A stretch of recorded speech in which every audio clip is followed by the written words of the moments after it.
Hey, it's Greg here with Outdoors on the Cheap, and I thought I would do a video here that is a rebuttal to a video done by Dave Canterbury a number of years ago. His video was called Neck Knife to Carry or Not to Carry. For whatever reason, this video came up in my feed the other day on YouTube, and I watched it. And he lists a number of reasons for why he's not a fan of neck knives. I'm guessing it suggested that to me because years ago I made a video called Why the Neck Knife? The fact that I always tend to have a neck knife. I prefer the neck knife over the belt knife, and in that video I go into the reasons why. So I didn't know I'm a fan of Dave Canterbury's. I like his I liked when he was on Dual Survival, and I like his YouTube channel. I would prefer the older stuff on his YouTube channel as opposed to the newer stuff. But if you watch enough of his stuff, you realize he's a big fan of larger knives and on the belt, and I'm a big fan of palm, basically, you know, a knife where the handle's the size of your palm and the blade's about the length of the width of your palm, as suggested by Morris Kahansky. So years ago I read Morris Kahansky's survival book. I can't remember the title of it right now. I'll put it up on the screen. Like Dave Canterbury, I grew up, my father wore a belt knife, everyone around me wore a belt knife, and that's what I did for years and years and years. And for whatever reason, I read the book by Morris Kahansky, and he explained his reasoning for why he thought a neck knife was a better idea. And I tried it for a season, just out in the woods, you know, everything I'm doing in the woods, you know, hunting, snaring, even during fishing season and in the summer when I'm out in the woods, everything. I just tried it out for a year, and I never went back, and that was 20 years ago. For everything I used a belt knife, I preferred this. You know, getting down, working snares and traps, dressing out, everything, just the convenience of having it up here. All right, so anyway, I find it interesting that he has a video, neck knife to carry or not to carry, and he gives his reasons why he's not a fan of the neck knife, but he only gives two. He gives two reasons. One, he doesn't like it flopping and bounces around when he's walking. Two, he says it will hang up.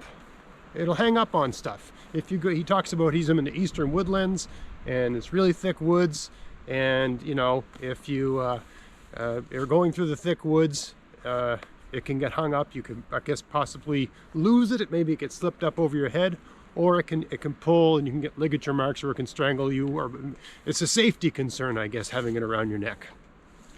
Those are the only two reasons he gives for why he's not a fan. He says that he's okay with having it around camp. If you're just sitting around, puttering around camp, it's useful to have the tool ready to go, that sort of thing, the convenience of it. But for walking around, if you're moving, if you're being mobile, he says it's not a good option. He doesn't prefer it anyway, because it's always flopping around and it's irritating. And if you go through the brush, it's grabbing on stuff and all this sort of stuff. So I have to think.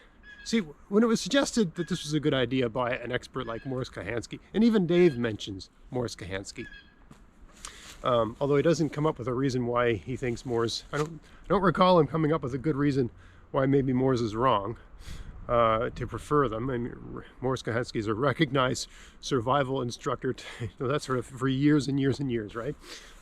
Anyway, number one, to talk about it flopping and bouncing around.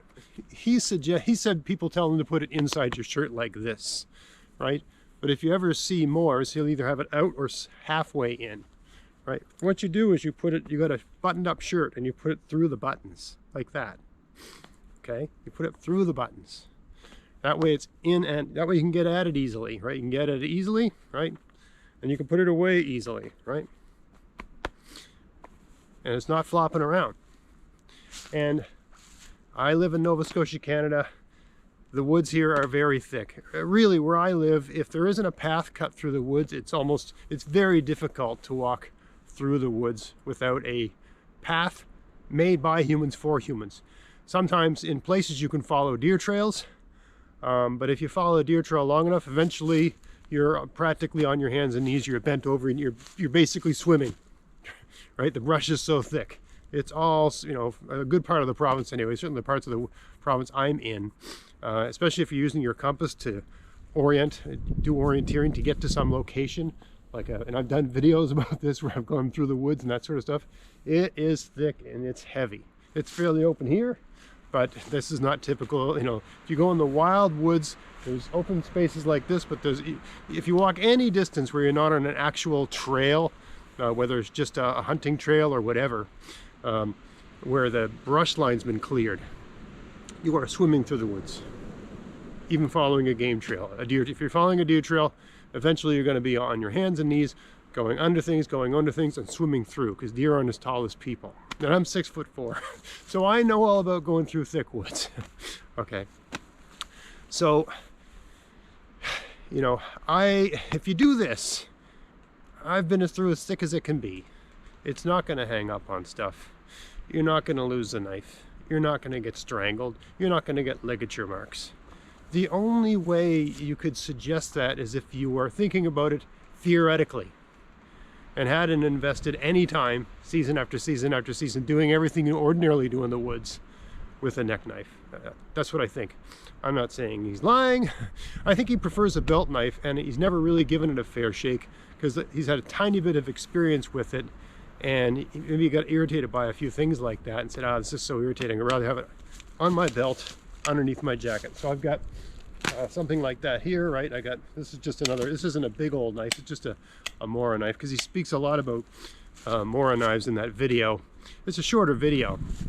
At least half the video is talking about a particular Mora knife that he mentions the name of a number of times, and he's talking about how much he likes the case of the Mora knife, that sort of thing. Okay, so number one, I want to talk about one thing. The knife he's wearing in that video, it's a Mora knife, as an example, and he's got a lanyard around it. I'm going to just simulate the situation. Okay, he's got a lanyard around the Mora knife, and it's long. My knife here, as a neck knife, I have found through experience over time that you want the lanyard for your neck knife, you want it as tight as possible, so you can just see how that hangs here. You want it so that it just barely goes over your head. Okay, you want that so that when it's actually hanging right on your, so when it's hanging, it's as high as it can be. Right, the lower it is, the more floppy and the more bouncy it is, and the lower it is, it's less, you're less able to stick it half into a buttoned up shirt like this and have it in a nice position. There's all kinds of cross carry systems you can get for Mora knives and other knives that cost a lot of money. They got straps around here and all that sort of stuff. But if you have it nice and short, just so you can barely get it over your head, you'll find that it'll stick in between a couple of buttons in your shirt, and you can adjust the length for the shirt you tend to wear. But it'll stick in like this, right? You're not going to lose the knife. It doesn't flop around, and it's not going to get grabbed by brush and stuff. Okay, but you need it short. The one he's using in the video, if you can see, the top of my knife here is near this button. Okay, the one he's using in the video, just pop this off here. You can see I can barely get this off. In the video, it's got a longer lanyard. You can see how this one goes right over my head, no problem. But the longer the lanyard is, the more it's going to flop around and make a noise. You want that lanyard as tight to your body as possible. And you know, if you've got something like I've got right now, a jacket with a hood and all that sort of stuff, it is handy to have it around the collar once you get it on, right around your hoodie, around your buff, around the collar, and all that stuff, because it brings it up even closer, right? I mean, someone might say, well, then you're at risk of cutting yourself. No, it's a one-bladed knife. When I pull this out, the blade's down, right? So, you're not at any risk because the blade's facing away from your neck, right? It's not against your neck. And you're looking down. When you put it in here, you're looking down. And usually when you pull it out, I usually don't look down. I just go like that. I can go by feel, okay? That's an advantage of the neck knife. You can get it out and you can get it back in without two hands. With a belt knife, I'll just simulate a belt knife here with this Mora. right? With a belt knife, this one here you can actually get out with one hand, right? You can pop it out. Well, I find usually belt knives, they're tucked under a shirt, so it's usually it's very difficult to get it in. Usually it's a two-handed operation to get it back in your sheath, right? An argument I made in my video is that if you're using the knife and you need both your hands for a split second, and it's a belt knife, you don't put it back in your sheath. You tend to either do this, right, or this, really, yeah, you hit yourself, right? Or you stick it in the ground, you lay it on the ground, and leave it there forever, or you stick it in a tree and leave it there forever, okay? So the advantage of the neck knife is that you need to use it, you make a couple cuts. Now I got to tie some knots, so I just stick it back here, I tie some knots, then I cut off the end of the knot, then I got my string ready, tie some more knots. It's just convenient.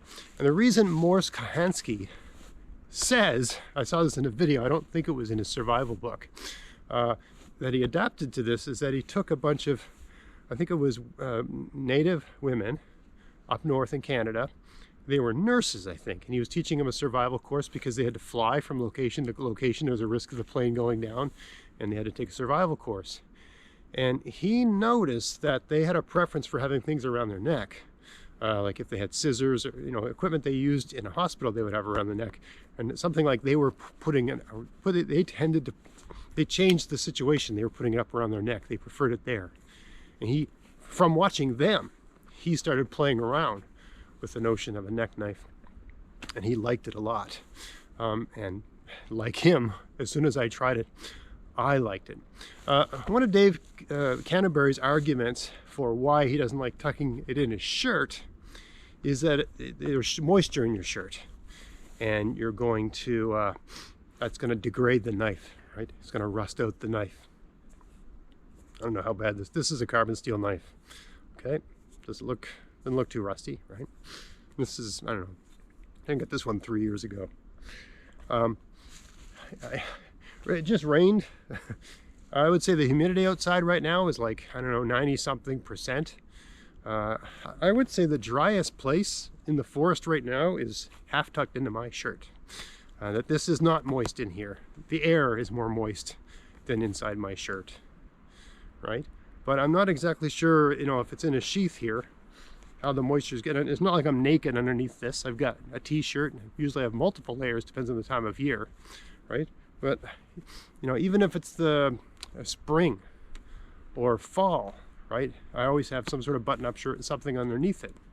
And even in the summer, I rarely go in the deep woods in the summer, but if I do have to go in the woods in the summer, I have a button-up shirt because the bugs are so bad. You're crazy to wear a tank top or a t-shirt or something like that in the real woods. You'll get eaten alive, right?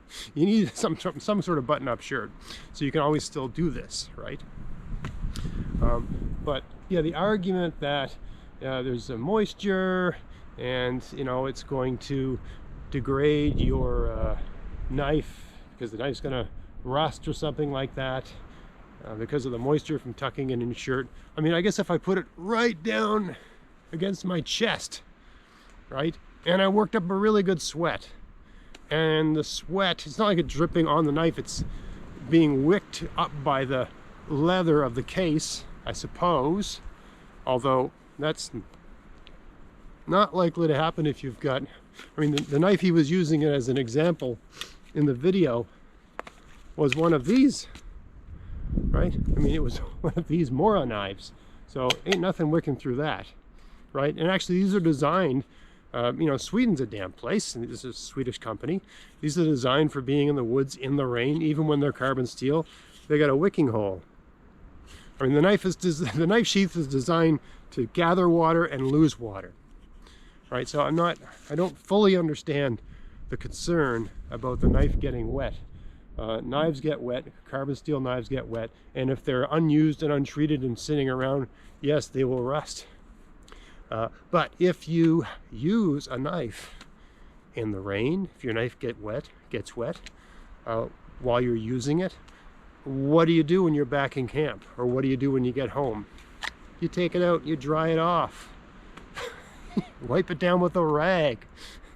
Right? Rust doesn't form instantaneously, okay? Right? You look after it. You look after your stuff. So I don't understand any of the arguments he's making. I've been doing this for 20 years. It doesn't catch up and hang up on stuff. I've never been strangled. I've never lost one. As long as it's tight, you know, the way I showed you. If you had it really loose, like when I had a lanyard on this thing here, right? If you have it really loose so that the knife is, instead of being up here, it's down here somewhere and it's swinging around, it's conceivable you could lose that knife when you're going through thick stuff. Okay, but you don't. You want the loop so that it just barely goes over your head. That way it ain't coming off. It's just not coming off. Okay, and I can't see getting in a situation where it would strangle you to death. I guess if you fell down a mountainside and the knife grabbed something and hung you, I guess. You know, even if that happened, you could pull the blade out and cut it loose. You know, while you're struggling, I suppose. But I think one of the big problems here is, I mean, Dave is a woodsman. That's what he calls himself, right? But he also has some kind of military background. I'm not exactly sure what that credential is.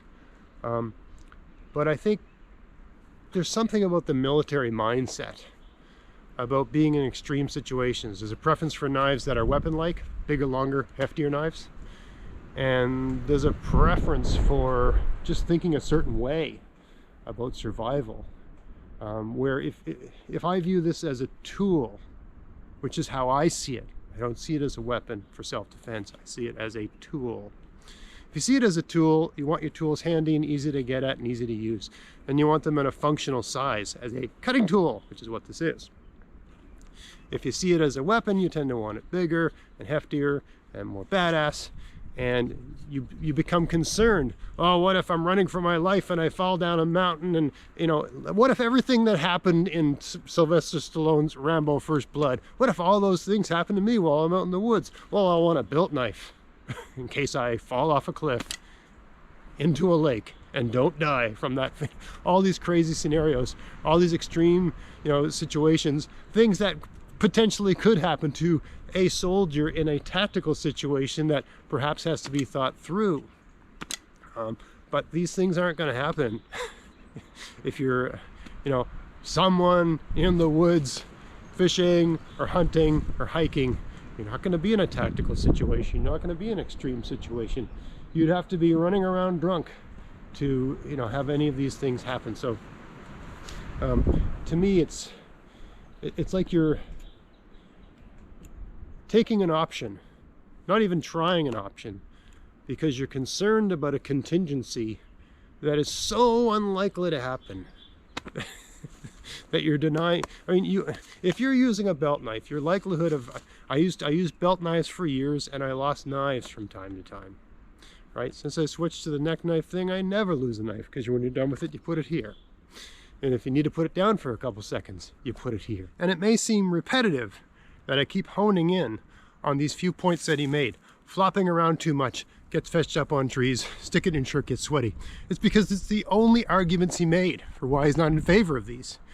He didn't say, I like big knives, or bigger, biggish knives. If you look at his online store where he sells knives, there's a range of sizes, but I would say there's a predominance in terms of the knives his custom knives are. There's a predominance of thicker bladed 5-inch type knives. He has some that are kind of this size, but not a lot.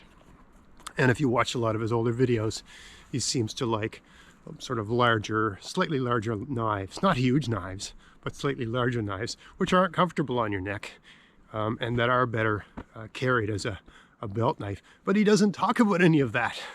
All he says is that they flop around too much and they get hooked on things, and if you stick it in your shirt, it gets covered in sweat and it's not good for the knife. So that's why I keep honing it. He only makes 2 points. One final point I want to make is that at various times in his video, Dave says, oh, there's no right or wrong answers. Whatever works for you, that's what's good, that sort of thing. And this is something a lot of people say when they talk about something they know people are going to disagree with them, because they want everyone to agree, or, you know, like everyone to feel like you're on their side, that sort of thing. I don't mind disagreeing with someone. And if you think there's no right or wrong answers, why are you making a video on why you prefer a belt knife to a neck knife? I mean, it's hard to understand why someone would take the time to film, edit, and you know, release a video on why they prefer a belt knife to a neck knife, why they don't like neck knives, and all the reasons they don't like neck knives, and then say there's no right or wrong answer. I don't understand that. Setting that aside, perhaps there are no right or wrong answers, but there certainly are good and bad arguments. So saying you don't like a neck knife because it flops around too much, which is really a result of the lanyard being too long, and that they get caught in trees and get fetched up on stuff when you're going through thick brush, which will not happen if it's tucked in your shirt. Then saying he doesn't tuck it into shirts because it's going to get too wet, which is ridiculous. Number one, it doesn't have to be tucked right down inside your shirt against your bare flesh. Also, it can sort of be half in through a button on a button-up shirt, as our most outdoors people tend to wear, is some sort of button-up shirt, because it's tougher and it's rugged and it's built for the environment you're going to be in. So, you know, setting aside the issue, is there a right or wrong position? They're bad arguments. Anyway, I think I've gone on and about this enough. I hope you found this interesting. If you did, please like, share, subscribe. And until next time, enjoy the outdoors on the cheap. Thanks for watching.